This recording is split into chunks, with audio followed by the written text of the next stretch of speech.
noite. Vamos fazer uma comparação. Os Estados Unidos têm 310 milhões de habitantes e 15 ministérios. No Brasil, a população é de 198 milhões de pessoas e tem 38 ministros. Nesta edição do Jornal da Cultura, vamos discutir se, pelas características brasileiras, são mesmo necessários tantos ministérios ou se isso é apenas uma acomodação política. E veja também outros assuntos importantes de hoje. Mortes provocadas pelo diabetes superam o de vítimas em acidentes de trânsito no Brasil. Estudo do IBGE revela que 70% das cidades brasileiras não têm política de saneamento básico. Preso foge em cadeira de rodas de hospital em Florianópolis e no estacionamento rouba um carro.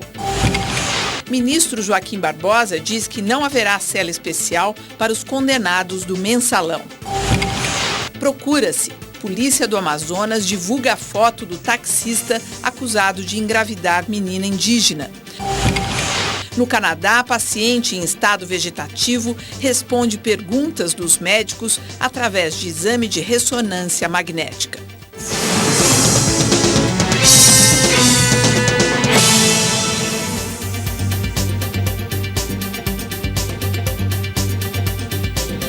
Participam do Jornal da Cultura desta terça-feira Mário Sérgio Cortella, filósofo e professor da PUC de São Paulo, e o Marco Antônio Villa, que é historiador e professor da Universidade Federal de São Carlos, que está chegando daqui a pouquinho. Deve estar no trânsito para variar. Bom, nós vamos começar com um assunto de enorme repercussão. As meninas indígenas vítimas de abuso sexual em São Gabriel da Cachoeira, no Amazonas, quase divisa com a Colômbia, um lugar distante de tudo, inclusive do poder público. Ontem mostramos aqui um trecho da reportagem feita pela correspondente Kátia Brasil, da TV Folha. Meninas de 10, 12, 13 anos violentadas em troca de uns trocados ou um aparelho celular. Hoje fomos atrás daqueles que seriam os responsáveis por combater essa situação. O governador do Amazonas, Omar Aziz, que está hoje em São Paulo, informou através da assessoria que não poderia atender o Jornal da Cultura. O Ministério Público Federal e o Ministério Público Estadual também não quiseram falar. A Polícia Federal informou que o caso corre em segredo de justiça. A Federação Indígena da região se esquivou. O Ministério dos Direitos Humanos disse que o problema é da FUNAI.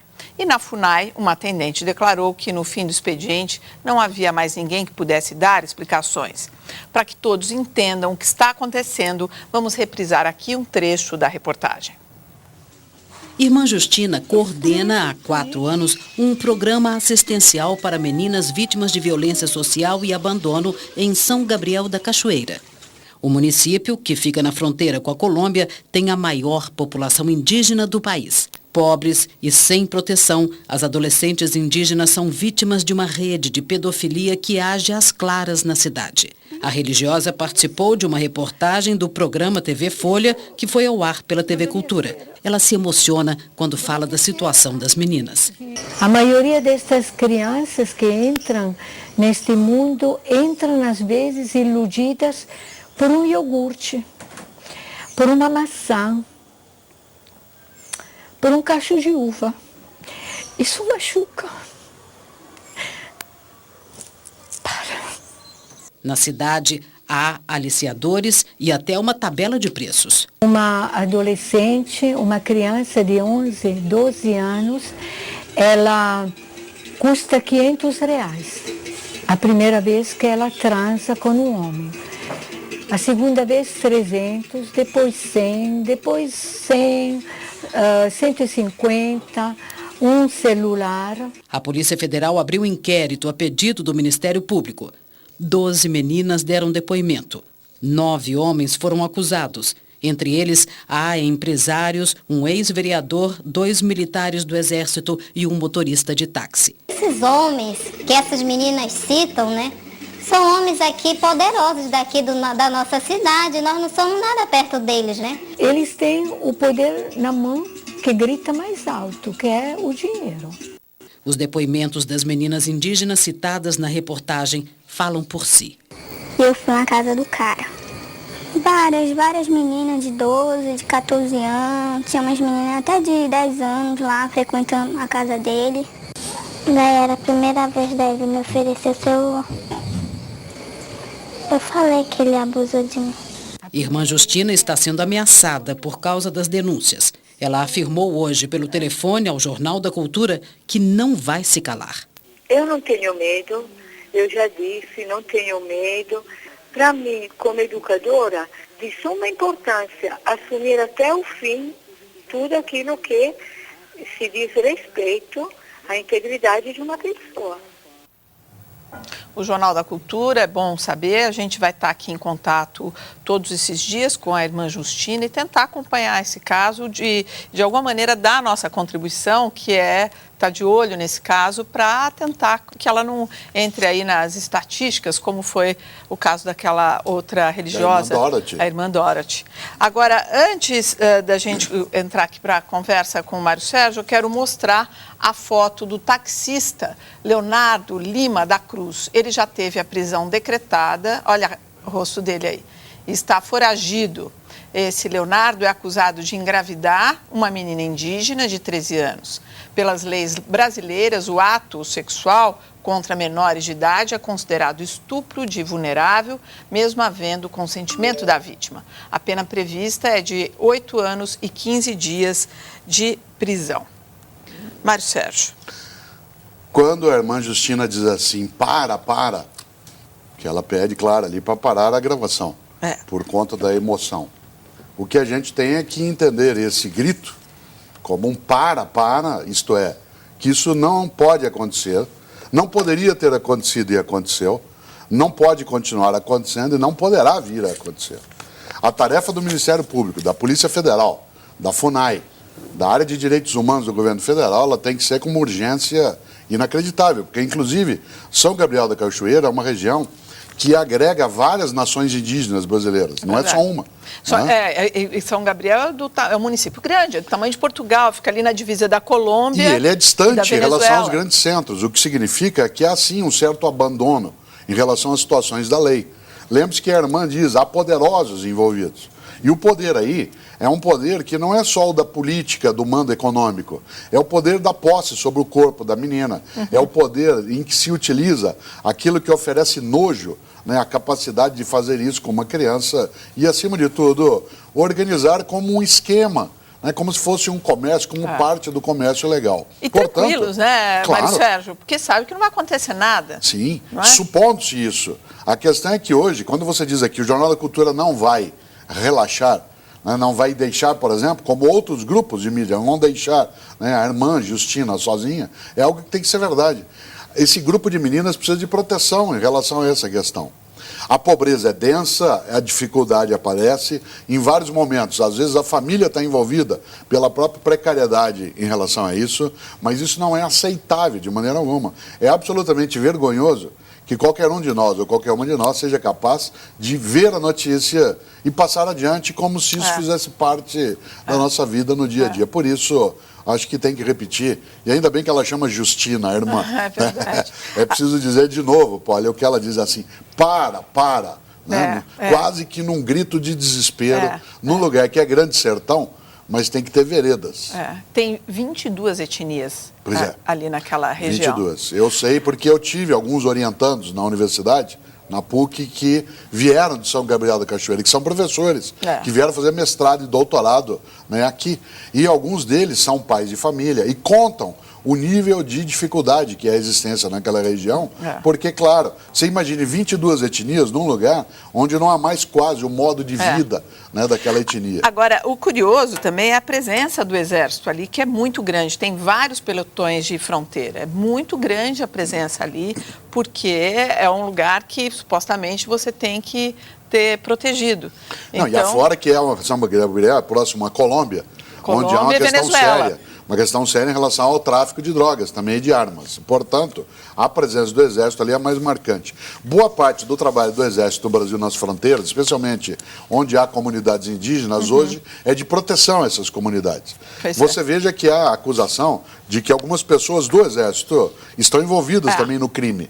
Eu não tenho dúvida de que o Exército fará uma apuração muito mais funda, né, muito mais direta em relação a isso, porque isso, além de tudo, ainda torna suja a imagem de uma instituição que está lá para cuidar. Agora, é inaceitável.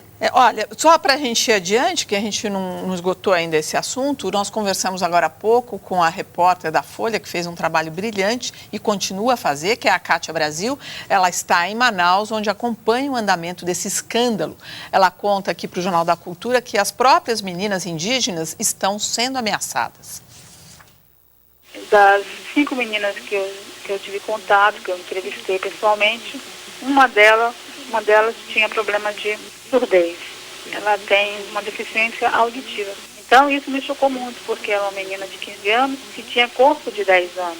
Depois que aconteceu o problema com elas, inclusive que as famílias ficaram sabendo e elas começaram a receber ameaças, pelo menos as 5 que eu entrevistei tiveram que mudar de casa, morar em casa de parentes, porque elas se sentem ameaçadas.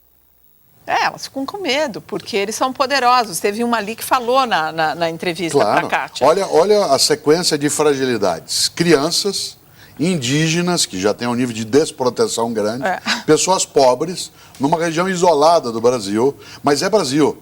Agora, não tem importância se é Brasil e se não fosse. Podia ser na Venezuela ou na Colômbia, se a fronteira fosse um pouco parada. Agora, é que é ser humano, é gente. Eu vou te contar a piada da noite. Andando agora ali, pesquisando algumas coisas, vou te dizer que a presidente da FUNAI, que chama Marta Maria do Amaral Azevedo, ela tem, na biografia dela, um projeto, adivinha sobre o quê? Saúde no Alto Rio Negro, que é onde fica São Gabriel da Cachoeira. Ela tem esse trabalho, desenvolveu um projeto ali que chama Saúde Reprodutiva entre as mulheres indígenas no Alto Rio Negro.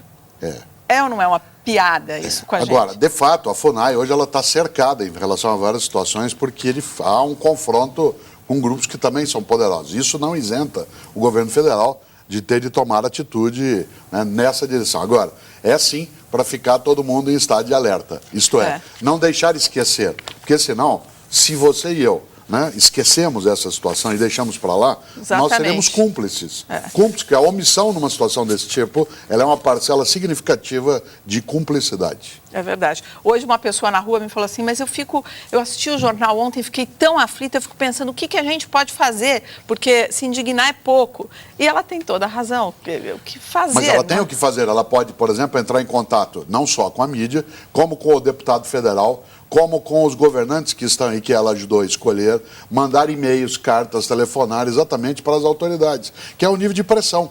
Que enquanto a imprensa, enquanto o jornal coloca no ar, isso continua aceso. Agora, deixou na penumbra, as meninas estão desprotegidas. Casos como o de São Gabriel da Cachoeira não acontecem só em áreas remotas do país. Há 9 anos, aqui no interior de São Paulo, a gente registrou um dos maiores escândalos de pedofilia do país. Porto Ferreira era conhecida apenas como a capital da cerâmica. Mas em 2003, a população foi surpreendida pela prisão de 5 dos 15 vereadores da Câmara Municipal, de 4 empresários e de um garçom, candidato a vereador na cidade. Eles foram acusados de promover orgias sexuais com adolescentes de 12 a 17 anos em ranchos na área rural. O garçom organizava as festas. As garotas eram aliciadas na porta da escola e recebiam de 30 a 50 reais para manter relações ou participar de jogos sexuais com os acusados. As penas da justiça em primeira instância foram pesadas, mais de 40 anos de prisão. Mas depois, as sentenças foram reduzidas pelo Tribunal de Justiça do Estado. Os envolvidos alegaram que as garotas já se prostituíam. Hoje, depois de cumprirem as penas, todos os acusados estão em liberdade. Em 2007, 3 anos depois de estourar o escândalo, o jornalista Luiz Carlos Barbon Filho foi executado por 2 homens em uma motocicleta. Ele foi o primeiro a denunciar as orgias com as menores em seu jornal na cidade. 5 homens foram acusados de tramar e executar a morte do jornalista. 3 deles eram policiais militares. Um dos vereadores condenados, mesmo preso na penitenciária de Sorocaba, conseguiu ficar entre os mais votados na eleição municipal de 2004, realizada 1 ano depois do escândalo. Condenado a 45 anos de prisão, ele conseguiu reduzir a pena para 10 e só cumpriu 3. Graças a um mandado de segurança, reassumiu o cargo no mesmo ano em que o jornalista Barbon foi assassinado. Pois é, aí você fala como é que funciona aqui a nossa memória, não é? Porque quando a gente começou a falar desse caso das meninas lá de São Gabriel, a gente lembrou imediatamente até o Vila, que acaba de chegar aqui atrasado. Obrigada, Vila, pela presença. Você sabe que ele não chegou atrasado, ele nunca chega. Ele nunca chega. Ele chegou depois porque eu estava falando antes. Mas aí, voltando aqui ao nosso assunto, primeiro, esse sujeito que tem a redução da pena por razões você imagina da nossa de 45 para 10 anos. Que é o que um deve crime acontecer. desse porte, que envolveu assassinato junto com uma crueldade que foi a relação com as meninas. A cidade de Porto Ferreira, que é uma cidade de pessoas de bem, em grande maioria, é capaz de colocar esse sujeito como um dos mais, ou aliás, o mais votado, de novo numa eleição um ano depois. E a nossa memória vai desaparecendo. E o Gerson Carneiro está lembrando aqui, eu não tenho essa informação, que o STF acabou de libertar o assassino da irmã Dorothy. Então, a sensação que a gente tem é que é uma terra de ninguém que a gente vive, não é? Porque eu espero que ela não seja. A gente tem esse monte de ministério, como a gente vai mostrar na próxima reportagem. Para quê? Quer dizer, é um tapa na cara da gente? Não, acho que a gente oscila entre instituições que estão mais sólidas e outras que mantêm uma fragilidade imensa. Pois é. Embora a gente fique muito revoltada com essa situação, não é todo o conjunto das instituições que está com essa crise. Mas quando a gente pega essas duas pontas... A gente está falando do coração de um país, que é a criança. Quando ela, assim, como a gente falou ontem aqui, se você não consegue proteger as suas crianças, enquanto a gente estiver andando na rua, tiver esse monte de criança abandonada, pedindo, é porque a gente esquece isso. Isso entra na nossa paisagem do nosso dia a dia, no nosso mapa urbano, no nosso ir e vir dos lugares. Se acostuma com esse tipo paisagem. Vira paisagem. Então a gente não fica, a nossa indignação, todo mundo aqui, né, gente de bem, você, a gente não se toca, a gente não atrapalha muito o nosso dia a dia. Mas é um absurdo. Esse anestesiamento, ele é uma das fontes para que isso aconteça. Por isso que a gente tem que recusar, não só falando, como na ação no dia a dia. Ir atrás, saber o que aconteceu, ver se a pessoa de fato ela está libertada, reagir a algumas reduções de penas que não devem acontecer, a outras que devem, algumas que não. Enquanto as crianças da gente, elas estão jogadas à própria sorte, parece ridículo e piada a gente comemorar qualquer número de crescimento econômico. Não é? Porque, claro, fica meio cínico. Fica meio cínico. Quer dizer, a sexta nação do planeta, em termos de capacidade econômica, admitir algumas coisas que apodrecem até a nossa integridade. É algo que a gente tem que enfrentar.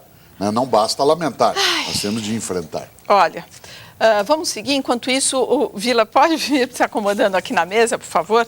O governo brasileiro sofre um inchaço com a criação de mais um ministério. São quase 40 pastas, mais que o dobro em comparação a países da Europa e dos Estados Unidos.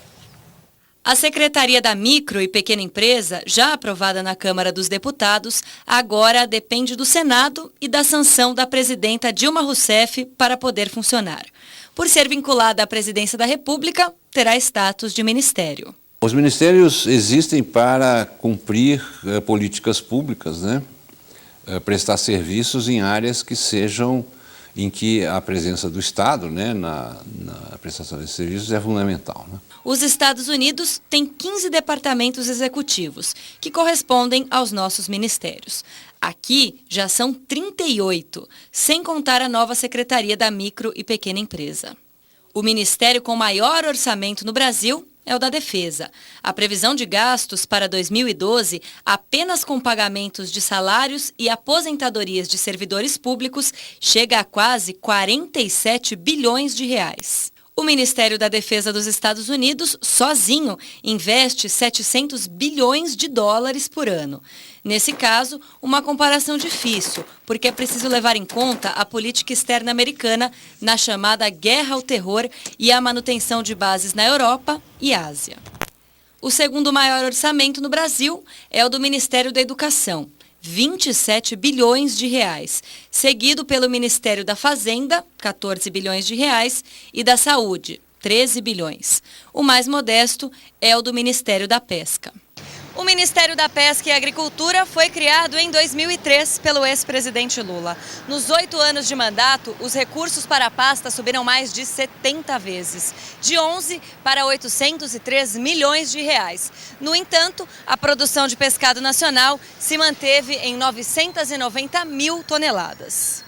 Entre a população, há desconhecimento sobre as tarefas dos ministérios. O que faz um ministro?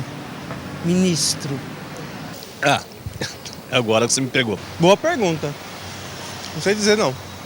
O fortalecimento da base política seria o principal motivo para o inchaço do governo. O que me parece é que os ministérios foram sendo pulverizados para poder atender à alocação de pessoas que são representantes de grupos políticos. E grupos políticos que fazem parte da coalizão governamental. Olha, só aqui então, falando sobre esses ministérios todos, no caso das crianças que sofrem abuso, assim, eu fiquei dando uma olhada rápida aqui, fiquei pensando, olha, tem vários ministérios que poderiam estar envolvidos nesse caso. O da Saúde, por motivos, né, óbvios, o da Justiça também. Depois tem a Secretaria de Direitos Humanos, que é a Maria do Rosário, também, e a Secretaria de Políticas para as Mulheres também. Isso assim, só de bater o olho aqui, são ministérios que, olha, só a saúde são 59 bilhões, a justiça 9 bilhões, o orçamento, números redondos. Quer dizer, poderiam estar arregaçando as mangas e indo trabalhar em função dessas crianças. Mas o objetivo, com licença, mas o objetivo da criação 38, depois 39 ministérios agora da micro e pequena empresa para acertar a composição do governo, isso é um verdadeiro absurdo. Não me parece que seja uma justificativa. Falar, não, mas é necessário fazer uma composição no Congresso, queremos um ministério a mais. Isso é um verdadeiro absurdo. O Brasil, no mundo ocidental, é o país que tem o maior número de ministérios. Isso é inacreditável. Eu duvido, uma vez eu peguei a agenda, que eu gosto de estudar a agenda de ministro, já estudei inclusive a do Brizola Neto e descobri que o ministro do Trabalho não trabalha, o que é uma piada tipicamente brasileira. Eu observei com o então presidente Lula, no primeiro governo, tinha tantos ministros que ele não tinha recebido alguns deles. Nunca recebeu. E durante 3 anos, 2003, 4, 5, ele tinha recebido 2 vezes o Zeca Pagodinho na agenda, que eu peguei da agenda dele. Eu estudei a agenda durante 3 anos. O Zeca, e não recebeu alguns ministros, porque são tantos que você sequer o nome sabe. E isso começou, por incrível que pareça, em 1985, com o processo de redemocratização. Então, o Ministério da Educação virou da Cultura para colocar o Zé Aparecido de Oliveira, político de Minas, ligado ao Tancredo Neves e tal. E aí começou a se desdobrar os ministérios até chegar à pesca. Daqui a pouco vai ser pesca de água doce e pesca de água salgada, né? Porque a base precisa ser ampliada. Desse jeito, vira uma chincalha. O que acontece? Quer dizer, máquina pública como incha... Mas nem sempre. Acho que o humor que o Vila coloca é bom até para a gente pensar, mas, por exemplo, a comparação com os Estados Unidos, ela precisa ser relativizada num ponto. Por quê? Porque, primeiro, lá não tem ministério, no sentido de distrito, né? Eles chamam de secretaria. Né? E segundo, que lá é uma república que de fato é federativa, embora não chame federativa, você tem estado que tem pena de morte e outro não tem. Você tem estado que pode guiar aos 16 anos, outro aos 18. Você tem estado que o judiciário funciona com autonomia de outro modo. O que eu quero dizer com isso? Não é que o argumento do Vila não tenha procedência, né, na base de ponta, mas existe uma questão. Aqui, um governo centralizado, apesar de nós chamamos República Federativa do Brasil, os estados não têm a autonomia que você tem nos Estados Unidos. Por exemplo, não existe, o Vila sabe disso, um Ministério da Educação nos Estados Unidos. Existe uma secretaria, mas essa secretaria, que é de nível nacional, ela não cuida como o Ministério cuida no Brasil. Não defendo, seria tolo que a gente tivesse uma profusão apenas para composição política. Agora, alguns governos, inclusive na América Latina, em vez de criar ministério, criam secretarias. Dão a ela o status ministerial, dão estrutura de composição e não dão esse nome. Não significa, é óbvio, que o Brasil não tenha hoje uma dimensão até exagerada nisso a partir do governo, né, que veio de Sarney. Mas, ainda assim, não é nesse mesmo impacto. Mas só lembrando que no caso do México, eu conheço um pouquinho mais, são secretarias, porque o da denominação ministérios, boa parte dos países da América Latina não utilizam secretarias e tal. No caso do México, você tem então a Secretaria de Educação Pública, que é uma criação de cerca de um século e tal. Agora, no nosso caso aqui, eu acho que nós começamos a ampliar e dividir de tal forma e fica inventando, por exemplo, Secretaria de Micro e Pequena Empresa, mas não havia antigamente o Ministério da Indústria e Comércio, que agora é Ministério do Desenvolvimento? Qual que é a diferença do Ministério e uma secretaria com status de ministério? Ela tem uma diferença de natureza administrativa, em relação ao provimento de cargo, em relação à composição daquilo que ela pode estar fazendo nomeação, em relação a ela ser uma unidade de despesa com recurso, né? Ela tem isso. Agora, acaba caindo nisso que o Vila falava também, você tem a boa parte dos países, não precisa ter esse status. Ainda assim, há um exagero, né, na questão da composição política, que ela pode chegar à beira da ideia de que você está só fazendo um uso. Não acho... Mas você acha que precisa de todos esses ministérios? Não, acho que não precisa. Acho que a gente pode ter... Eu não preciso de tantos ministérios, eu preciso da composição política, isso sem dúvida. Numa democracia se tem, né? Nos Estados Unidos isso é feito por intermédio das agências. Isto é, a composição política se dá utilizando aqui, que no Brasil agora nós temos nos últimos 10 anos agências, lá se faz nomeando o seu... né, parceiro ou teu compositor para uma agência disso, uma agência daquilo, agência de fomento. Mas essa pessoa, quando é colocada numa agência como assim, uma recompensa por ter sido parceiro daquele político, vamos dizer assim, numa linguagem mais simples, essa pessoa que vai para a agência, ela tem competência para assumir essa agência ou nem sempre? Porque eu acho aqui que nem sempre. A gente nem sempre. Não, é preciso lembrar uma coisa, isso é um campo que a gente sabe no dia a dia. O fato de alguém estar num lugar não significa que ele em si tenha que ter competência naquilo. Ele tem que ter competência para ter uma equipe que saiba fazê-lo. Por exemplo, fosse assim, não haveria reitor de universidade vindo da área de veterinária. Né? Ou você não colocaria... Mas ele é da área de educação. Não, da área de educação só porque ele dá aula de veterinária, ele não é. Você teria que ter só um pedagogo. Nós tivemos vários ministros da educação que não eram pedagogos. Né? Se você pegar Paulo Freire, era advogado. Né? Você tem várias pessoas que não eram da área de saúde e foram bons ministros. Sei. Agora, qual é o teu desejo e o meu? Que aquele que seja ministro tenha uma agenda de ministro. Ou pelo menos se cerque de pessoas que entendem. É só uma questão muito rápida. Eu acho que nós temos um grave problema de gestão pública. Nós temos uma excelente gestão empresarial. Basta ver como o Brasil participa do mercado internacional em várias áreas e participa bem e ganha. A gestão pública, nas 3 esferas, federal, estadual e municipal, é péssima, horrorosa. Se nós observarmos, o Brasil tem mais de 23 mil cargos de confiança no governo federal. Se você pegar as grandes democracias ocidentais, França, Estados Unidos e Inglaterra, não passa de 3 centenas. 3 centenas. Nós temos 23 mil. Quer dizer, a primeira coisa para gerir o Estado brasileiro é um candidato à presidência, o telespectador podia cobrar, agora em 2014, que diga o seguinte: eu vou ter 1000 cargos de confiança. 1000 é mais que necessário. O resto é ter a máquina profissionalizada do Estado, através de concurso público, funcionário de carreira, porque senão esses cargos indicados é caminho para má gestão e corrupção. Um paciente em estado vegetativo conseguiu se comunicar através de um exame de ressonância. A descoberta, feita por um cientista canadense, foi registrada por uma TV britânica e virou documentário. O paciente é Scott Rotley, de 39 anos. Os cientistas aparecem colocando o canadense no aparelho de ressonância magnética. Dentro do scanner, o chefe do programa, o neurocirurgião Adrian Owen, fala com o paciente. Pede para ele se imaginar jogando tênis, se mexendo. As ondas cerebrais são gravadas. O médico então pergunta se Scott sente alguma dor no corpo. Ele pede para o canadense repetir a imagem do jogo de tênis se estiver tudo bem. O resultado é impressionante. A mesma sequência de padrões do cérebro é reproduzida. Scott não sente dor. O canadense sofreu danos cerebrais em um acidente de carro há 12 anos. Ele acordou do coma, abriu os olhos, mas ficou alheio ao mundo, incapaz de se comunicar. Foi considerado em estado vegetativo. O exame comprovou que, apesar de não se comunicar, ele possui atividade, está consciente e pensante.